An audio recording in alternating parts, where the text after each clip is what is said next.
Hey guys, Boomslangg here, and today I want to share with you my impressions of the Division Beta. Now this isn't going to be a review where I say this is how the game is and how it will be at launch, because this is a beta and a lot of this stuff can change. But I am going to talk about the things I liked, the things I didn't like, and what I think needs to be adjusted. Now keep in mind that all of my experiences with this game have been on the PS4 or Xbox One, since I do not own a PC that can run this game. First things first, what did I like about the Division Beta? Personally, I think the highlight of this game is the gameplay, from the shooting mechanics to the cover system and just the overall movement of the character. I think it all flows really well and plays crazy smooth. I really love how well the cover system performs. Moving in and out of it is very intuitive, as well as moving from cover to cover. There's also some pretty cool animations that go with it. And even though the devs have confirmed that the game runs at 30 frames per second on console, I think it's running higher than that, but just not high enough to say 60 frames per second, because it's obviously smoother than a regular 30 frames per second game, and that makes it easier to aim and allows for that overall smooth experience. And the shooting is extremely smooth, for a third-person game especially. It's not going to be as precise as most first-person shooters, especially since there is little to no aim assist at all, so you're going to have to practice your shots a lot. And there's also really good sound effects when you hit enemies and nail those headshots. The customization is also extremely deep, and I'm simply talking about the looks. If you want to add the stats of all the gear into the customization, then it gets even crazier. Right now, I just want to talk about the cosmetic, or just the appearance of the character.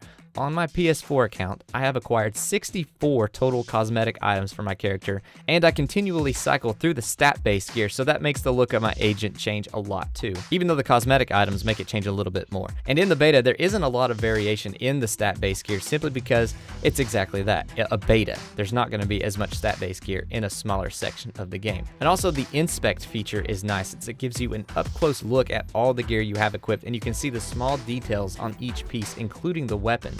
With all of the cosmetic and stat-based loot we have access to in the beta, it's pretty exciting to imagine all the possibilities in the full game.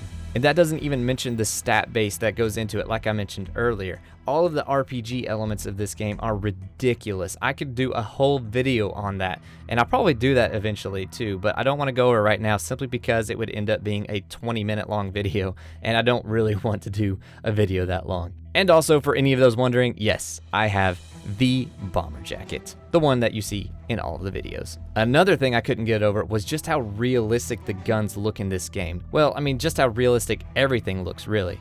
But for now, let's talk about the guns. I mean, you can read the serial numbers on some of the weapons. Red Storm did an amazing job on nailing all of the small details on these weapons to make them feel real. And I like the fact that there are several rarities of the same gun. Like, I used an ACR for almost the entire beta, starting out from a green and moving all the way up to a purple rarity. This brings up a quick point that I need to make, and that is, I don't think that we will be collecting purple or superior gear and weapons in our first 8 levels of the game. With the max level being 30, it would be a little quick to reward players with some of the highest rarity loot 1/3 of the way into the levels. I don't have anything to confirm this, but I just wanted everyone to remember, so that they aren't looking for purple gear at 8 levels into the game. And like I mentioned earlier, the realism of everything is everywhere. There is no shortage of detail in this game. Every street has something different. It's almost like there's a story being told around every corner in one way or another. You just have to stop and look to find them. I often found myself wandering around the world just looking at things for hours. And if a game can pull that off, I think it's going to be something special. The last game that made me stop in my tracks and look around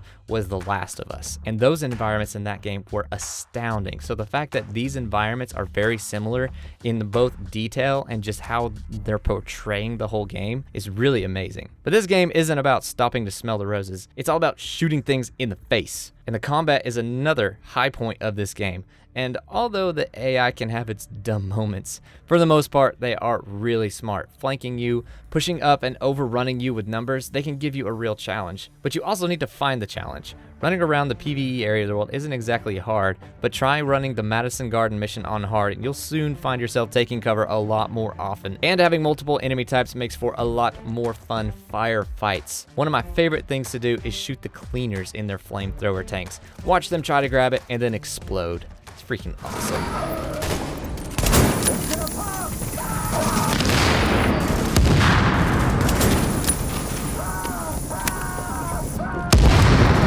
Dark Zone can be a ton of fun, and I enjoyed almost my entire experience there, but I think the rogue status needs some work, which I'll talk about in a minute. But for the most part, every time I entered the Dark Zone, I had a fun and unique experience. You never know what you're going to walk into.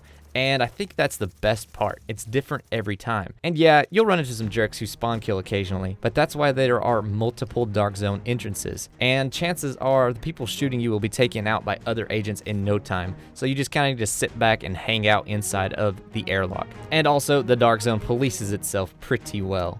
When the proximity chat was working, it made interactions really interesting because you were basically talking to the person face to face, like you were both in the Dark Zone in real life. You can invite them to your group, give them a warning, or just totally troll them. I can't wait to hear some of your stories about what people have said over proximity chat. If you have anything interesting or funny to talk about, let me know in the comments. I'm really curious to see what you guys have to say. But anyways, those are some of my favorite things about the beta. Now, obviously, this isn't the full experience. There aren't as many missions, weapons, pieces of gear, or explorable areas as there will be in the full game. This is a small taste of what the full game will be like. And I think there is plenty of reasons to be excited for this game, especially if you love playing with friends, collecting loot, and unlocking new skills and abilities. Plus, I think there will be a ton of content for both PvE and PvP areas of the map with missions to play, and then replay on the harder difficulty for better rewards, which I think is really awesome knowing exactly what you're going to get.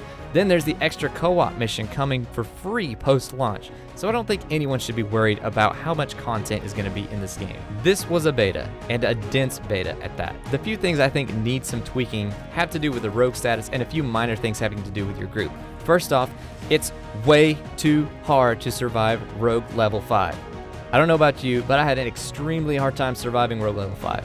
Not only did you have to survive 5 minutes of running, but if you shoot at any of other agents and damage them, it resets your timer to full length again. And it's just crazy if you're trying to survive. Now I realize it's not supposed to be easy as a rogue agent, but this is just a little bit too hard, especially when they can shoot at you and pause your timer. Now this might solve itself when we have access to the entire Dark Zone and can run and run and run, but in the beta, having everyone condensed in that small little area might have made it more difficult.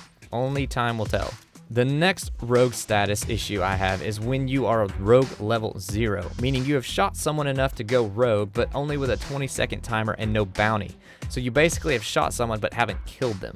And the problem with this is when you get shot at by other enemies, the bullets can either hit you or they can just get close to you, and it resets your timer to 20 seconds. So running away doesn't always work. This is really frustrating when you accidentally shoot someone while you're either shooting at a legit rogue or an AI enemy and some bumbling agent steps in front of you and gets shot. Then the entire friendly group that you were working together with now drops you because you're rogue level 0. And I don't really understand this because they don't get any really rewards from it except maybe the loot that you had. So I think they just need to work on that. And the few final things that I'm concerned with don't necessarily need readjustment, they just need to be added all together. And that's the ability to see who's in a group from the group management menu and the ability to inspect other players and see what they have equipped. These two features will help this game fill in any of the tiny gaps of the co-op experience by giving players a way of seeing who might need someone to play with or which of their friends are busy at that time. And then once they're in the squad, they can check out the gear they have equipped in a more detailed way besides just looking at them through their scope or whatever. There you have it, my impressions of the Division beta. Overall, I had an amazing experience. It was one of the most fun times I have had with a video game, and I cannot wait till the launch of this game. What did you guys think about it? Let me know in the comments below. I'm really curious to see what everyone's impressions were of this Division beta. Hope you guys had a great time with it, and keep an eye out on my channel for some more videos coming out that are more in detail with DPS builds, support builds, and maybe a Xbox One versus PS4 graphic comparison. Like if you enjoyed the video, subscribe for more The Division content, and until next time, don't trust anyone in the Dark Zone.